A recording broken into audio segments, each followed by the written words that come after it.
Thank you, Ms Blouse. The first thing I would say to you, whether your sons or daughters have chosen A Levels or Bachillerato, don't worry. Both systems work perfectly well to access university in any country. En primer lugar, quería decir que si sus hijos o hijas han escogido o A Levels o Bachillerato, no hay que preocuparse. Los dos sistemas funcionan perfectamente para acceder a las carreras universitarias en todos los sistemas. Esa es una gran duda que a veces presiona a los papás, pero no hace falta. Podemos meterles, da igual su sistema de procedencia en King's, a cualquier universidad del mundo. We really can get students from both A Levels and Bachillerato into any university system. So please don't worry about that.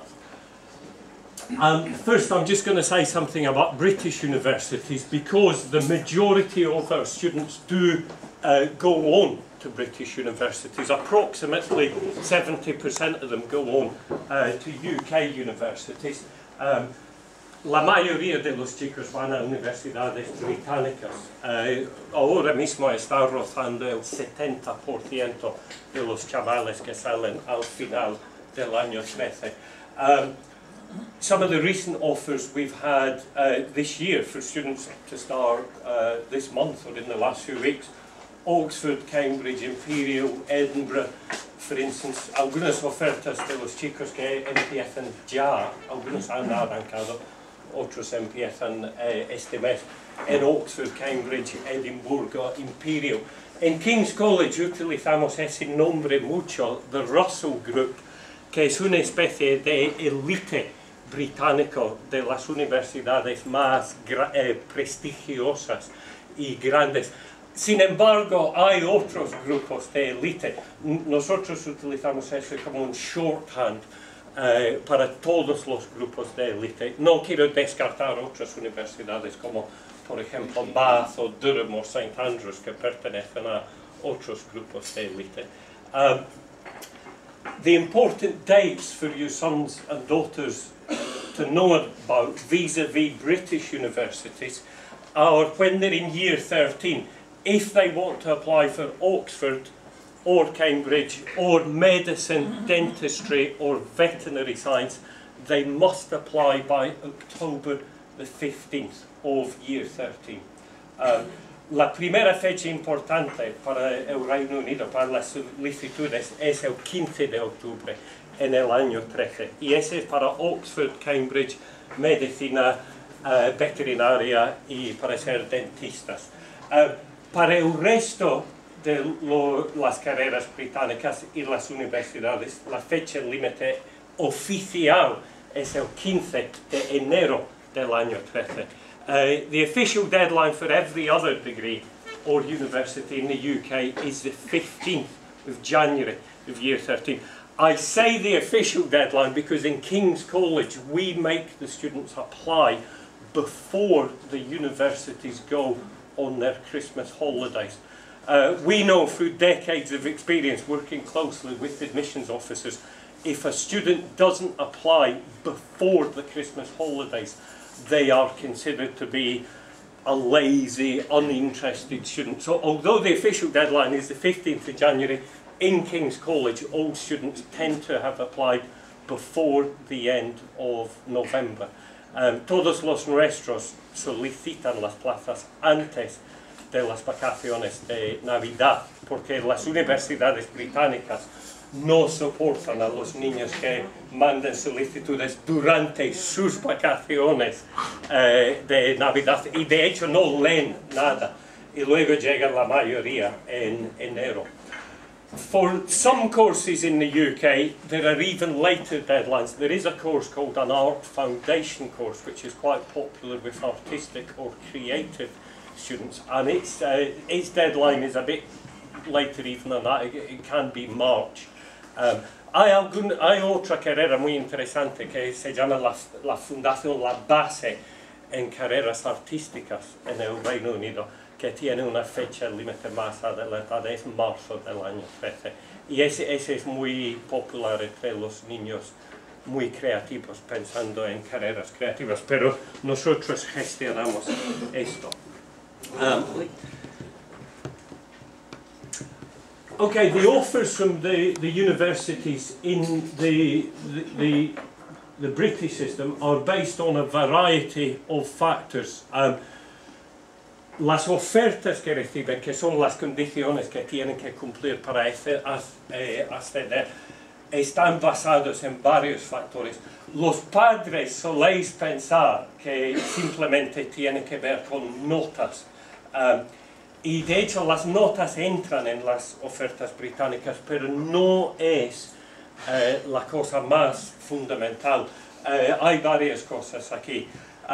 Going through them in order, basically the most important thing for a British university is the school's reference about your son or daughter. A member of staff from King's College writes a reference about your children based on the opinion of all of the teachers, and that reference also includes important background information, perhaps about their health or learning styles or what have you. This is really the first thing that the universities study. Probablemente el aspecto más importante es la referencia, el testimonio que el colegio hace sobre sus hijos y hijas. Es un profesor aquí que engloba la opinión de todos los compañeros que conocen a sus hijos. Y ese, en primer lugar, es lo que las universidades estudian. Si esta referencia está dentro del perfil que ellos quieren, van a estudiar más. Sus hijos también tienen que escribir un personal statement, que es una redacción propia sobre sus ambiciones académicas, sus capacidades. Nosotros les ayudamos mucho con esto. Your sons and daughters also have to write a personal statement about themselves and why they want to study the subject at university, what their academic ambitions are. We help them with that. Just right now, the students in Year 13 are working with my colleagues, Mr Paul and Miss Robinson, my bosses who are at the back of the room, and me and their tutors on these personal statements. We give them lots of advice and encouragement with that. The universities also see their IGCSE grades, or the equivalent from Year 11 if your son or daughter was in another school system. They may see AS grades.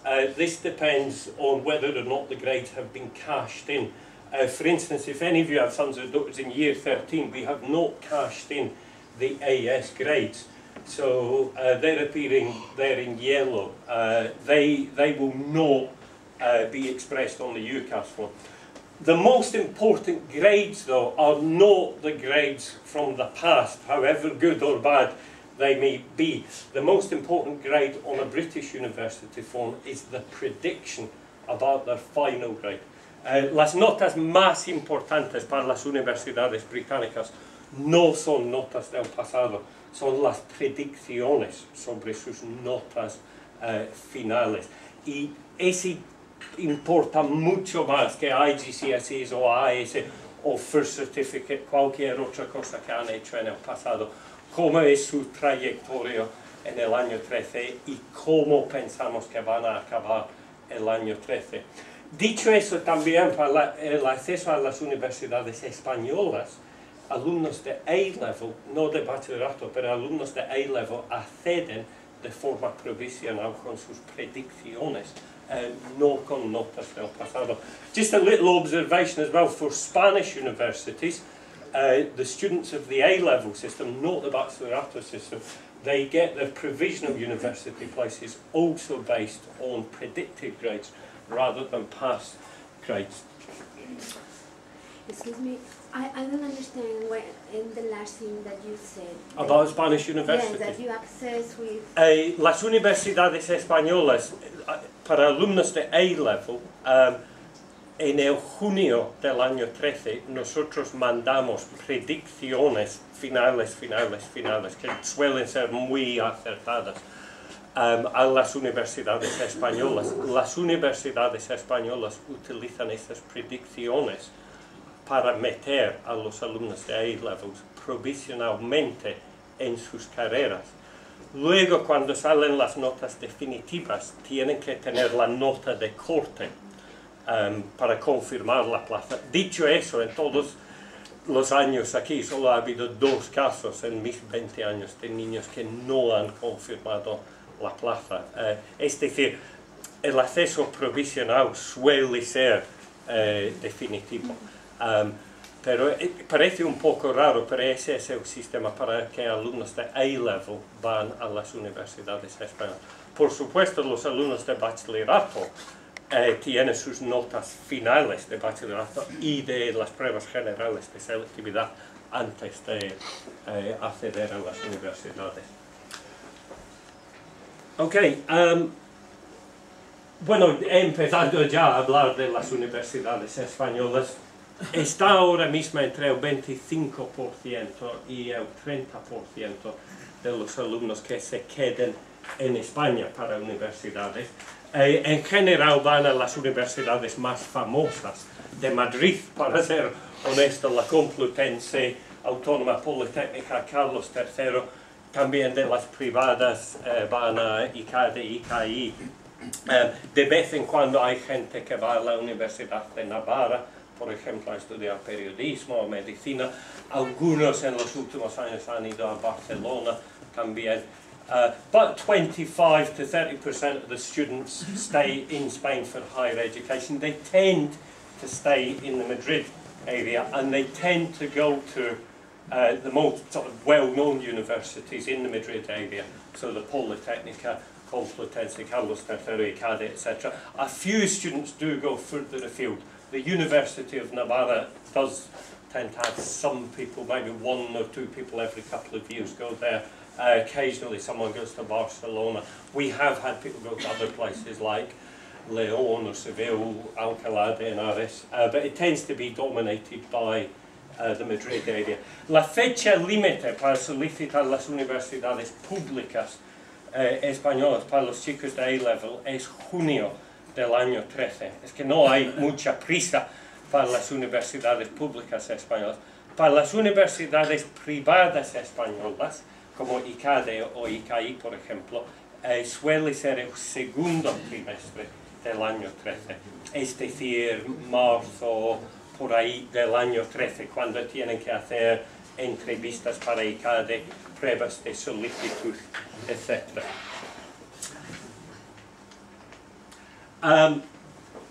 Los padres de los chicos de A-Levels siempre están preguntando si valen para las universidades españolas. Siempre han valido. Ese es un poco difícil de leer. Viene directamente del boletín oficial del Estado. Y es la forma que utilizan para convertir notas de A-Levels en un equivalente de la selectividad o la parte general de la selectividad. Es un poco complicado, hay quizás demasiada información. No se preocupe, nosotros gestionamos todo aquí. This is the official government table to turn A-level grades into the equivalent of up to a 10 in selectividad. It's a bit complicated, it's a bit small. I wanted you to see the real legal document that they use. Don't worry about it, we sort of know how to do it, and you know, we tell the parents in year 13 how their students are getting on. Básicamente, para sacar un 10 en el sistema español a través de A-Levels, el alumno tendría que sacar 4 A estrellas en sus A-Levels, más una quinta asignatura de AS a nivel A. Ese le colocaría al nivel máximo, que es el equivalente de un 10 en selectividad. Just one question. I understand then that the children that go through A-Levels don't have to do selectividad? No, children... To go to Spanish yes, no, I mean. Students in the A-level system cannot actually take the parte general de selectividad. Los chicos de A-level, según la ley española y europea, están exentos de las pruebas generales de selectividad, lo que entendemos en España como la selectividad. Y ni se pueden presentar a esto, tienen que hacerlo cotizando sus notas de A-levels hasta este máximo de 10.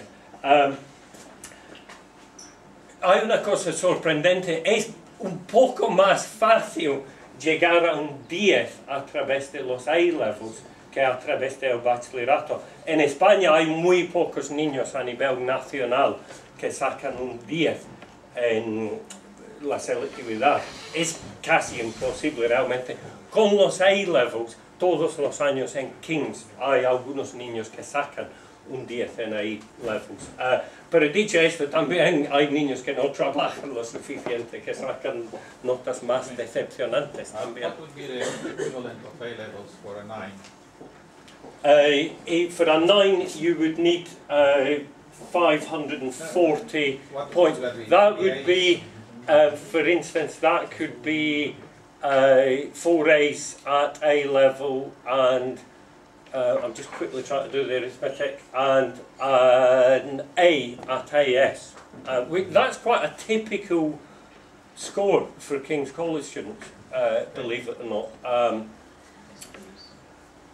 Pero no se preocupe ahora mismo sobre esos cálculos, que solemos hacerles de forma más acertada en el año 13. Hace falta meter las predicciones también. Dentro de los A-levels, un 5 es 140 puntos. Todos sus hijos suelen hacer A-levels Spanish y sacan a estrella al final, por ejemplo, que ya es 140 puntos. Y todo lo demás que añaden les deja colocada aquí. Es muy poco común que un niño de A-levels tenga menos que un 8. Y suelen ser bastante más allá de eso, pero ese depende de su trabajo, etc. también. It's very rare for A-level students to be below about an 8, and most of them are well beyond even that. But having said that, you do get people who don't work very hard. Just another question. I think it was last year we received a letter from school saying that only 5% of students chose Bachillerato and Selectividad. Most of them chose A-levels, and that was the reason why there weren't, the option for Bachillerato and Selectividad was no longer available. Is that true? No, there is in year 12 now a Bachillerato group. Again, there was more demand for Bachillerato, so there is quite a sizable... So we still have the option of choosing between Bachillerato and Selectividad. Oh yes, yes. Right now in year 12, the Bachillerato group that started last month, I think there's about 20 or so students, slightly less, maybe about 15 students in Bachillerato. It is true the year before that, the current year 13s, there really was virtually no demand for Bachillerato, so there was no group running there. Is there a reason for that? We are in Spain, actually. Yeah, well, I think that depends on each individual. I wouldn't like to generalise, but some of the reasons I think that influence it is the students are quite accustomed to the British system. Many of them are very happy in the British system. Many students choose A-levels, for instance, they love the sort of practical contact which they have in chemistry or biology or things. A-level, you also, with A-level, spend more time in the subject, maybe 7 hours a week compared to 4 in Bachillerato.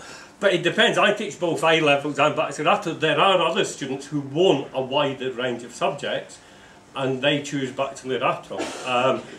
All sorts of factors come into it. I think it's very much a sort of personal decision. Since the law recognised A-levels as the equivalent of Bachillerato, to be honest, the tendency for the numbers has been to grow in the A-level side of things, but that's just a tendency. We tend to work with individuals who've all got an infinite variety of different reasons to choose them. Bueno, el Bachillerato sí está en el año 12 y sigue siendo una opción para sus hijos. Excuse me, I have a question. What about the specific subject that they have to pass in the case of the Spanish University? Okay. How it works? Hay una segunda parte de selectividad que es la parte específica, que pueden ser 2 asignaturas que pueden añadir hasta 4 puntos más allá de un 10. no he puesto nada en mi presentación porque el gobierno está pensando quizás en suprimir la parte específica. No quiero dar rehenes a fortuna ahora mismo, pero ahora mismo todos los alumnos de 12 y 13 que quieren estar preparando 2 asignaturas en castellano con profesores españoles para subir la nota. Si quieren, por ejemplo, en medicina hace falta, medicina ya pide 12,8. Hay que hacer la parte específica. Y la parte específica es para todo el mundo. Da igual su sistema de procedencia. Es para todos, para subir nota. No hay exenciones. Si uno necesita más nota que un 10, hay que hacer la parte específica. Dicho eso, es posible que el gobierno lo va a suprimir. Cada año el gobierno nos sorprende con boletines en la primavera diciendo lo que van a hacer en junio con los sus hijos del último curso. Pero sí hacemos la preparación aquí con profesores españoles en castellano. We also have people who apply to the United States every year. This year, the students who went to the United States, we had people going to Berkeley University in California, Brown University in the East, Stanford University in California, and New York University's branch in Abu Dhabi. They are some of America's greatest universities. These 2 in particular are in the top 10 in the world, in every world ranking. The most important date for the United States tends to be January the 1st of year 13, which is the normal deadline for applications to the United States. There is a November the 1st deadline for students who want early action, but that can be a minefield because that can be a legal contract to just go to one university. Bueno, nuestros alumnos también, algunos solicitan Estados Unidos. Este año han ido a Berkeley, Brown, Stanford y Nueva York, que son 4 de los mejores. Berkeley y Stanford son de los 10 mejores universidades de todo el mundo. Brown no está muy lejos, ni New York tampoco. La fecha límite importante es el 1 de enero del año 13, que es cuando la inmensa mayoría de las solicitudes norteamericanas tienen que llegar. Hay otra fecha límite antes, que es el 1 de noviembre. Si uno quiere poner todos sus eggs in one basket y apostar por una sola universidad, no suele ser muy recomendable. King's College students do also apply to other universities as well. Just some of the most typical ones I've worked with in the last couple of years: Japanese universities, universities in Switzerland, Canada, Abu Dhabi, which is linked to New York, and the Australian system. But I have done applications for 53 different countries over the last 20 years. And we can always handle it. You know, if your son or daughter wants somewhere that we haven't done, I can find out how to do it. Embassies and consulates in Madrid are very helpful. Colleagues of mine who work for other schools or universities help me. Yo he trabajado con 53 sistemas universidades nacionales distintas en mis años en King's. Y creemos que podemos con cualquier sistema. Incluso cuando no tenemos experiencia, nos ponemos en contacto con su Ministerio de Educación, su embajada, consulado, las universidades directas. Esos solo son algunos ejemplos recientes de los 2 últimos años de otros sistemas. Okay,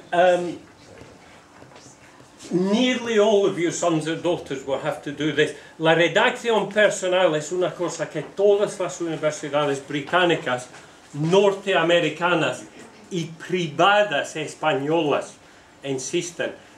Y nosotros insistimos que todos los chicos escriben una redacción personal. Las únicas universidades que no piden redacciones personales son las universidades públicas españolas. Todas las demás de todo el mundo, incluidas las privadas de aquí, piden esos personal statements. So we're working with all the students on year 13. And these personal statements should really be focused on the degree subject they want to do at university and demonstrating that they have got interest in it, they have got a passion for it.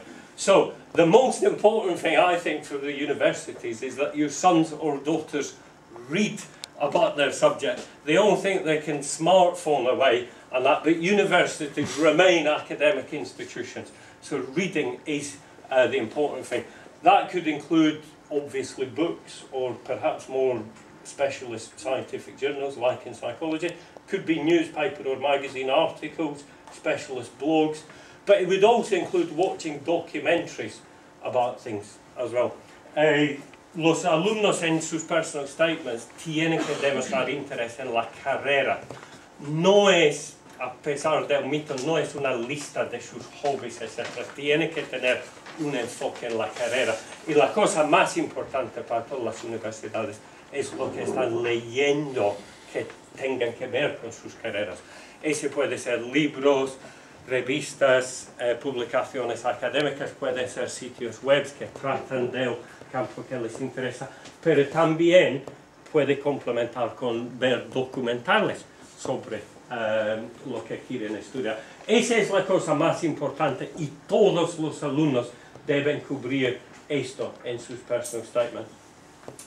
If your son or daughter have got work experience, which we organise for Year 12 in June, that is connected to the degree, they should also mention that in their personal statement. Some degrees, like medicine, demand that the students have experience working with doctors before they apply to university. Again, we try to help them with that. Si sus hijos tienen experiencia laboral o observación laboral o prácticas, ese puede ir en el personal statement también. Nosotros intentamos organizarlo para el año 12, al final del curso, después de sus exámenes, pero también hay otros que lo hacen también por su cuenta o a través de contactos familiares. Para algunas carreras, como medicina, es totalmente obligatorio tener experiencia trabajando con médicos antes de solicitar medicina en el Reino Unido. And another thing we encourage is the students, I think the last 2 years we've really pushed this, is to take advantage of the fact Madrid really is one of the world's great capital cities. We have got a host of scientific, academic, intellectual fundaciones here, organising fantastic talleres and workshops and conferencias and things. We really encourage the students to go to that. And we've really tried to be pushing that. Even things like visiting museums. We had a girl who applied for medical anthropology in the United States, which is a very obscure career. But Madrid is one of the few cities in the world which has a museum of medical anthropology. Decimos a los alumnos que deben sacar partido del estatus de Madrid como capital internacional y asistir a conferencias o talleres que están aquí. Las fundaciones hacen muchas cosas, museos, universidades, Semana de la Ciencia, lo que sea, hasta visitar nuestros museos y ponerlo en los personal statements. Yo intento cada mes mandar un correo a los padres indicando algunas cosas interesantes que van a ocurrir en Madrid. Mi propia mujer que recibe ese correo no suele leerlo. Por favor, si llega algo con Mr McNally en el título, hay que leerlo. Every month I try and send out an email to parents about interesting talks and workshops that go on in Madrid. If you receive something in your email and it says me in the title, please have a look at it. It really will have interesting stuff that is fantastic for universities. Okay. I'm a bit conscious of time. I think to be honest, this is the sort of stuff we do on a day-by-day basis. I think Mr Bayer, Miss Robinson, can I accelerate through this? Yes. No vamos a tocar que tiene mucho detalle. Y vamos a decir, cuando escribimos sus referencias, que estamos haciendo ahora mismo para el año 13, asignamos a los chicos un profesor muy experimentado que va a guiar a ellos a través del proceso. Y bueno, los alumnos pueden sugerir compañeros para hacerlo, otros compañeros lo hacen de forma voluntaria. Y esos mentores o gurús o testigos van a ayudar también a los chicos con sus personal statements. In Year 13, we're going to assign every student a mentor. Some of the Year 13s already have them.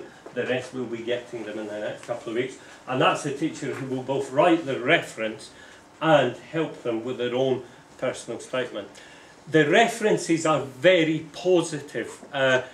The boys and girls think that we use it as a way to attack them and criticise them. We're not actually allowed to do that, and that would be irrelevant to the universities. Las referencias son muy positivas. Los chicos a veces temen que van a ser una venganza por no haber entregado deberes en el año 9 y cosas así. No es así. Solo trata de si ellos son apropiados para la carrera que escogen, y si tienen 2 dedos de frente van a ser apropiados para sus carreras. Y los mentores también van a recopilar opiniones de los demás profes, guiar al alumno a través de otras cosas. El equipo, gente como Mr. Baye y Miss Robinson también, trabajamos juntos en prepararles para entrevistas.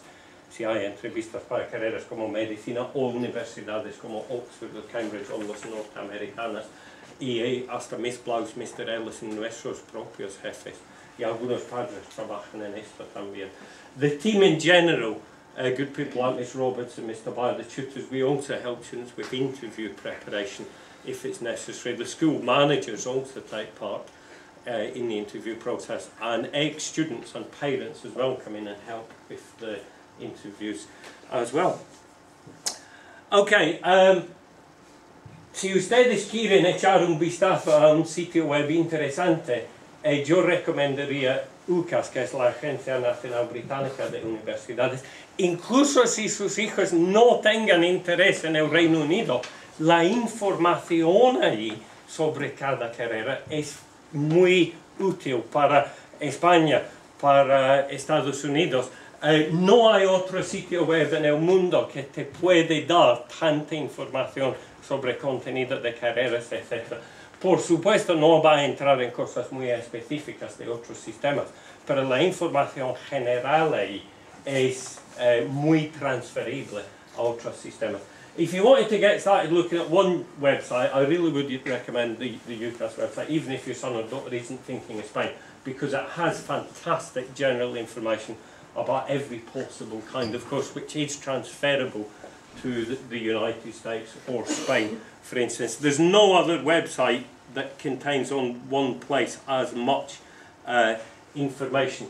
Y una última cosa que voy a decir a gente del año 11, 12 y 13 es que hay que pensar en dónde esté la universidad. Los alumnos y sus padres siempre dicen, da igual, yo quiero que mi hijo o hija vaya a la mejor universidad. No da igual, vivir en el centro de Londres no tiene nada que ver con vivir en una universidad como St. Andrews, que está perdido en el campo aislado. Y los alumnos que llegan a universidades sin haber pensado en eso suelen ser muy infelices y no van a rendir. Por lo cual les animo a pensar si quieren estar en ciudades o en el campo, si quieren vivir en un campus vallado con todas las instalaciones ahí, si quieren tener un aeropuerto cerca que les puede traer a Madrid directamente. ¿Cuánto va a costar vivir en el centro de Londres, por ejemplo? Puede costar el doble que vivir en el noreste de Inglaterra. Y también cuánto va a ser la tuición, que varía. Estados Unidos, por ejemplo, suele ser muy caro. Your sons and daughters and you yourselves really should think about locations as well. This does affect how they perform at university if they don't think of it. The basic choice is between a city uni or a countryside one, living on a campus with all the facilities. Do they want to be near an airport which could bring them back home, for instance, to Madrid quickly? How much is it going to cost? Central London is almost twice as expensive as, for example, some parts of the UK, and the cost of tuition, which in the United States can be over €100,000 a year, down to free tuition in some places. Ok, bueno, no sé si tenemos tiempo, 15 minutos, quizás 10 minutos para preguntas. My two colleagues as well, Mr. Bayer and Miss Robinson, can probably answer many questions even better than I could. Two questions. First of all, you've said that all pupils will be assigned a mentor in year 13. I understood by the dates that by 15th October that year, if you want to go to a foreign university, the decision has to be taken. Wouldn't it be more interesting to be assigned a pupil before that? Just it's curiosity. And second one, would you be able to deliver this presentation by email to the parents who have attended? Yeah. And Ms. Blouse has already sort of mentioned that possibility to me. They do get sort of mentors before the deadlines, working with them. So it's not like on the 15th when the application goes, they find out who the mentor is.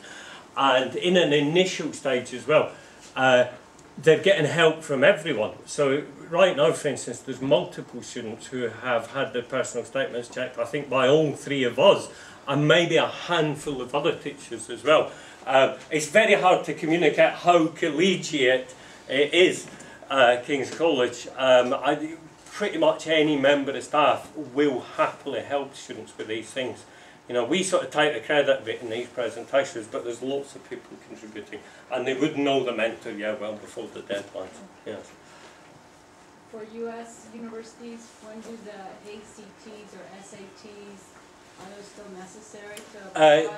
There are 600 American universities that do not ask for SATs or ACTs from A-level students ever, including, for instance, Stanford. The rest of the American universities will be open to negotiation about that. So if the student contacts them in advance and says, I study in a British school in Spain, do I actually need to do SATs? Many of the departments on a case-by-case basis will say, no, you don't. However, some of them still do insist on it. What we recommend is that the student take the exam only if they have to take the exam at a time that suits them. There are multiple opportunities during the year to take SATs or ACTs, and we advise the students to do it at the time that best suits them, if they have to do it at all. A lot of people, like the girl who went to Stanford this year, did SATs, and actually she didn't need to. You know, she had this sort of false idea that it would gain her. They didn't even ask her about them. You know, so that took time away from her A-level preparations. If an American university even asks for these things, it's only as one equal component to everything else in the application. The reference, predicted grades, A-level grades, internal transcript, interviews here in Madrid. So they're never the dominant factor anyway, and they frequently do not need to be done at all. Thank you.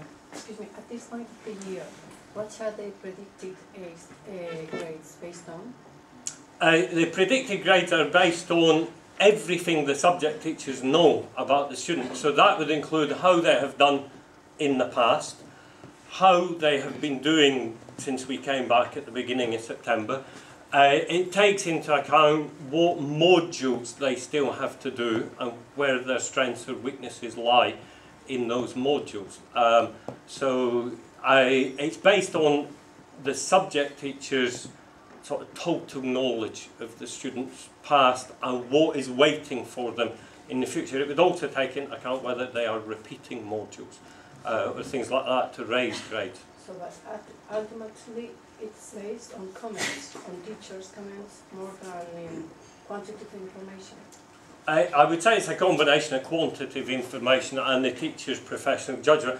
I think the very nature of a prediction is quantitative information alone it can make statistical predictions about large groups, but it breaks down at individual level, and we have to take into account other things. We know students' health, family circumstances.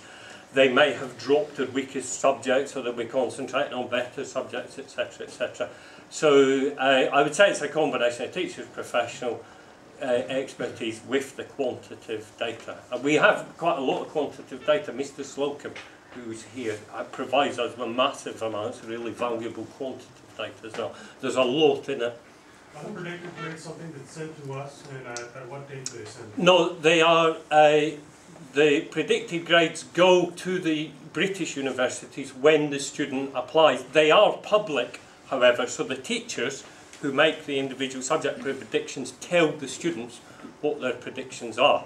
So they know what yes, grades yes, are. they know, yes. That's a very good new policy that, for instance, Mr Ellis and Miss Flowers, Mr Parkinson introduced just last year or 2 years ago. Prior to that, strangely, teachers could keep them secret if they wanted, which led to some very strange situations. The new system is infinitely better. So yes, you will know. Similarly, when the Spanish predictions are made, which is in June, you will know about them, and so will the students as well.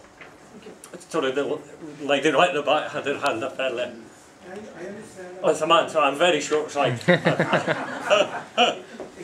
are not allowed to apply to 2 different careers in different universities in the UK. Is that true? Yes, they can.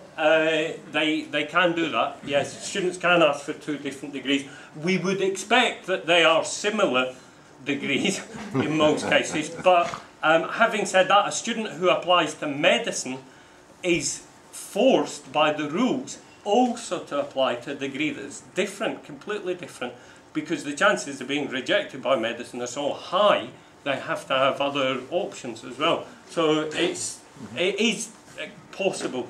Usually they are similar degrees. Suelen ser carreras muy o bastante parecidas, pero en el caso de medicina tiene que solicitar algo muy diferente, porque hay pocas plazas para medicina.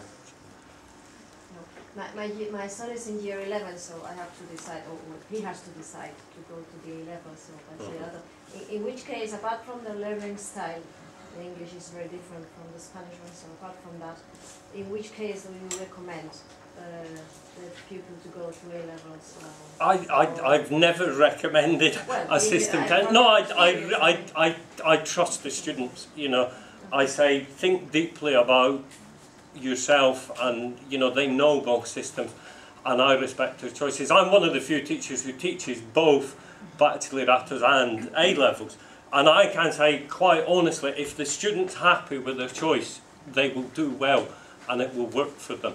I would invite them to consider all of the factors, but I personally have never recommended one system or another. Is there any difference if he chooses A levels or bachillerato in not the learning style, but in his future? I mean, both systems work perfectly well to get you into any universities.